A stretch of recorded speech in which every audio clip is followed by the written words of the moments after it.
بسم اللہ الرحمن الرحیم۔ حضرت عبداللہ رضی اللہ تعالیٰ عنہ سے روایت ہے کہ ایک حبشی حضور اقدس صلی اللہ علیہ وسلم کی خدمت میں حاضر ہوا اور عرض کی کہ اے اللہ کے رسول، آپ ہم سے حسن و صورت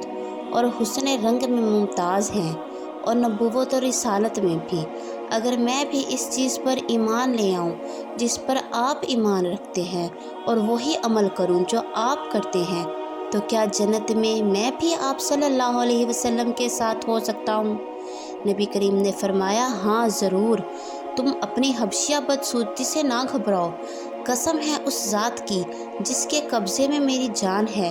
جنت میں کالے رنگ کے حبشی سفید اور حسین ہو جائیں گے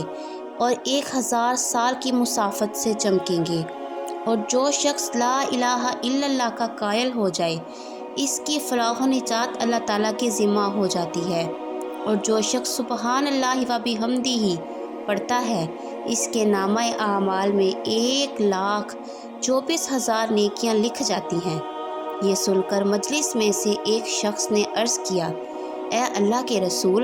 جب اللہ کے دربار میں حسنات کی اتنی سخاوت ہے تو پھر ہم کیسے ہلاک ہو سکتے ہیں یا عذاب میں گرفتار ہو سکتے ہیں؟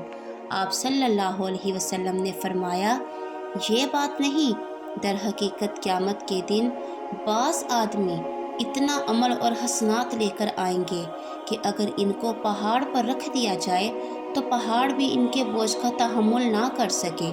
لیکن ان کے مقابلے میں اللہ کی نعمتیں آئیں گی اور ان سے موازنہ کیا جائے گا تو انسان کے عمل اس کے مقابلے میں ختم ہو جائیں گے، مگر یہ کہ اللہ تعالیٰ ہی اس کو اپنی رحمت سے نوازے۔